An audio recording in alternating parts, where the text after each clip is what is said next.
Okay, so Diddy, right? We all thought, okay, he's the bad guy, end of story. But Joe Rogan, bless his heart, he's poking around, asking the questions nobody else wants to, and what he's stumbled on is way bigger, way uglier than just one dude throwing creepy parties. It's about a system, a network, and it goes way, way up. Think about it. We've seen this movie before. Epstein gets busted. Maxwell gets busted. But who were they trafficking these kids to? Officially, nobody. It's like the crimes just magically happen in a vacuum. Doesn't make a lick of sense, does it? Rogan's right. There's a pattern here. The fall guys take the heat, but the real players, the ones pulling the strings, they slither away. And Diddy? I'm not buying he was the mastermind.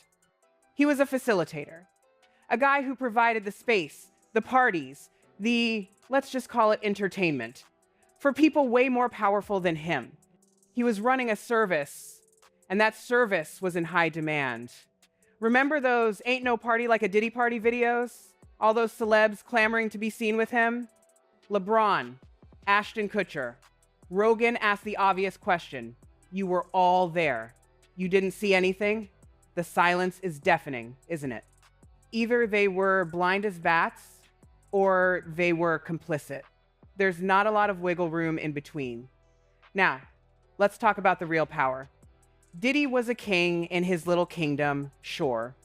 But above him, Sir Lucian Grange, CEO of Universal Music Group. The guy basically owns the music industry. And guess what? He's been named in the Little Rod lawsuit. The claim that Universal and other major labels aren't just music companies. They're protection rackets. They provide the infrastructure for these guys to operate, the parties, the connections, the cover. And Grange allegedly didn't just know about the parties. He sponsored them. He was there. Underage girls were there. And the lawsuit alleges he knew, or should have known, that Diddy was drugging people. Candace Owens, of all people, called it out. She pointed out that mainstream media isn't touching this story because Grange is too powerful. He controls the narrative. He decides what you see and what you don't. He's the gatekeeper. Along with other people at Universal like Ethiopia, Habamariam, and Christina Kororum. It's all about the money, isn't it? These labels make billions off these artists, and they're not going to let a little thing like human trafficking get in the way. Disgusting, but that's how it works. And that's why you're not seeing this plastered all over CNN and Fox News. The people at the top are protecting their own. They control the flow of information. They decide what you get to know. Then there's Jay-Z, Diddy's brother, the only guy besides his mom who can call him Sean. They're tight, real tight. And that's why it's weird that Jay-Z's high-profile lawyer is now involved in Diddy's mess. Coincidence? I don't think so. And Jaguar Wright? She sat down with Piers Morgan and dropped some serious bombs about Jay-Z and Diddy. But guess what? That episode vanished. Poof. Gone. Why would that happen if there was nothing to hide? She called them monsters. Said they've been crushing the industry for decades. And she asked the question we're all thinking, how can Jay-Z sit down with Gayle King and never get asked about any of this? It's like he's untouchable. His silence is deafening. In today's world, staying silent ain't neutral. It's a choice. And it's a choice that speaks volumes. Rogan talks about it all the time. The elites don't handle their own problems. They hire fixers. Lawyers like Alan Grubman, who represents everyone from Diddy to Bruce Springsteen. These guys are the glue that holds the whole rotten system together. They write the NDAs. They keep the victims silent. They're above the law because they control the information. And in this world, information is power. Rogan and Mike Baker, that CIA dude, they keep drawing parallels to Epstein. It's not just about some sicko getting his kicks. The theory is Diddy was a facilitator, like Epstein. Someone put in place to do a specific job. Think about it. Diddy was filming these parties, right? So who was that footage for? Who wanted those recordings? The people above him. The potential John Does hiding in the background? Politicians? CEOs? global elites who use Diddy's parties as their personal playground? There's got to be thousands of hours of footage. And Elon Musk even hinted at it on Rogan's podcast. He basically said that some political figures get massive support from billionaires because they're terrified. Terrified that if the wrong person gets into power, those lists are going to come out. The Epstein client list, the Diddy party list. Musk even called out Reid Hoffman and Bill Gates as guys who might be sweating bullets. It's the facilitator model in action. Guys like Epstein and Diddy create these protected environments. Places where celebrities and politicians who can't party in public can do whatever they want. But here's the catch. These aren't just party spots. They're honeypots. Places where elites can be watched, recorded, and controlled.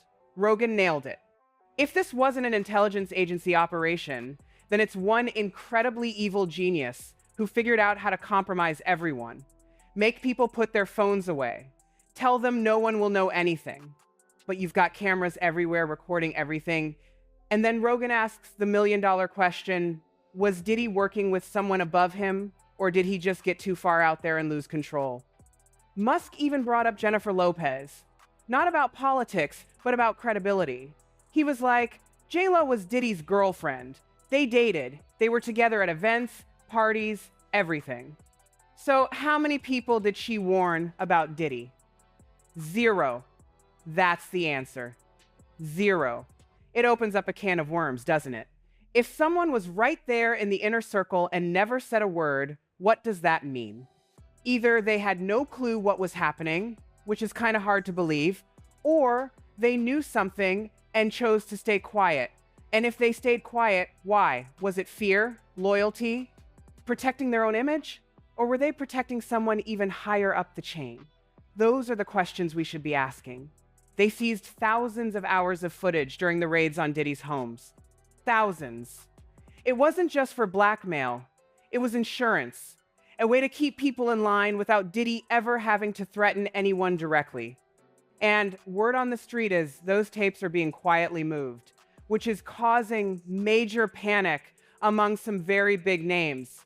Megyn Kelly made a great point. Diddy isn't even being charged for the assault that was caught on video. That brutal footage of him beating Cassie in the hotel hallway.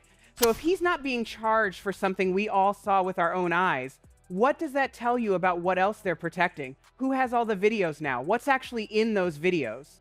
And what would happen if thousands of celebrities suddenly got exposed on tape doing things they never wanted public? Maybe the most disturbing part isn't what we already know. Maybe it's what's still being kept from us. When cameras get banned and secrets get sold, who really holds the remote? Who's really in control? And then there's the whole TD Jakes thing. In 50 Cent's documentary, they strategically put up TD Jakes' image during the sections about Diddy's parties. People think 50 Cent was sending a message. A coded one, but a message nonetheless. And when TD Jakes got confronted about the Diddy allegations, his response was weird. Instead of just saying, no, I was never involved, he just said, keep it moving. And then he said something about how even if something like that were true, repentance has the power to cover sins. He didn't even need to repent for this. It didn't sound like innocence. It sounded like he was deflecting. Jaguar Wright jumped on that immediately. She said that if TD Jakes was around Diddy's party circles, it could only be for 2 reasons: money or access. She described those gatherings as leverage zones, places where influence gets built and then used against people later. Gene Deal, Diddy's former bodyguard, he's raised questions too. Why would a respected religious leader even be seen near parties that insiders describe as anything but clean? He's hinted that he's heard whispers about tapes, recordings that might eventually surface. And if that happens, Gene said, the conversation won't be about speculation anymore. It'll be about proof. Real, undeniable proof. Some people are mapping this whole thing out like a pyramid. And when you see it laid out like that, it makes terrifying sense. At the bottom, you've got names like Jay-Z and Beyonce. Powerful, but still taking orders from above. In the middle, you've got the gatekeepers. Oprah, Clive Davis, record executives who control access to fame and fortune. And at the very top, one hidden name that supposedly ties it all together, The influence doesn't just touch music or Hollywood. It stretches into politics, tech, and even religious institutions. Dave Chappelle talked about this years ago, but nobody really listened. He described the entertainment world as a trap. Not just a bad contract or a tough industry, but a system built entirely on control. When people asked him why he didn't just take his show to another network, he said it would be like running from one plantation to another.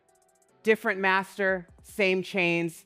If someone as successful as Dave Chappelle felt completely boxed in by the system, what does that say about everyone else?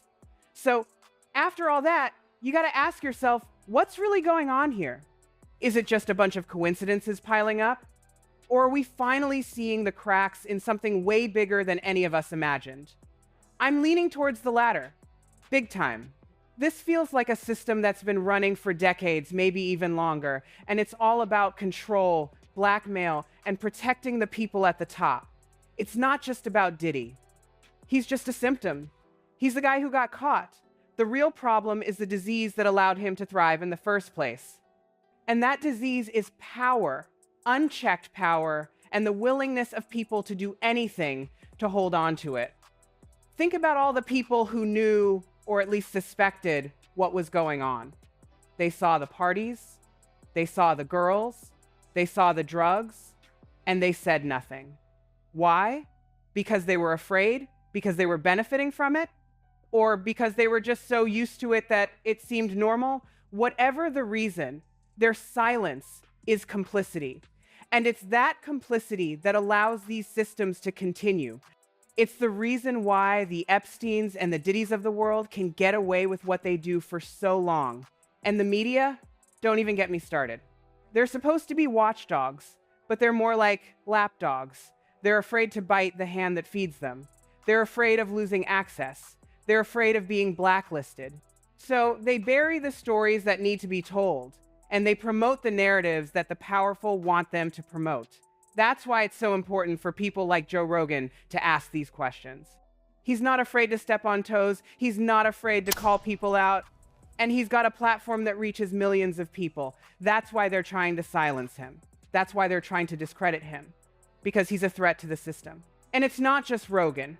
There are other people out there who are asking these questions. People like Candace Owens. Like her or hate her, she's been on this Diddy story for a while.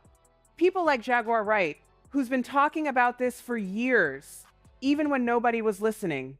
These are the people we need to be paying attention to. The people who are willing to speak truth to power, even when it's unpopular. The people who are willing to risk everything to expose the truth, but it's not just up to them, it's up to all of us. We can't just sit back and watch this happen. We have to demand accountability. We have to demand transparency. We have to demand that the media do their job. We have to start asking the tough questions. We have to start connecting the dots. And we have to start holding these people accountable for their actions. It's not going to be easy. They're powerful. They're well-connected. And they're not going to go down without a fight. But we can't let that stop us. We have to keep pushing. We have to keep fighting, because the future of our society depends on it. This isn't just about Diddy. It's about the entire system. It's about the power structures that allow these kinds of things to happen. And it's about the people who are willing to turn a blind eye to protect their own interests. We have to tear down those power structures. We have to dismantle the system. And we have to build something better in its place. A system that's based on justice, equality, and accountability. A system where everyone is treated with respect and where no one is above the law. It's a long shot, I know, but it's worth fighting for. Because if we don't, then the Diddys and the Epsteins will keep getting away with it. And the cycle of abuse and exploitation will continue. So let's get to work. Let's start asking questions. Let's start connecting the dots. And let's start holding these people accountable. The time for silence is over. The time for action is now.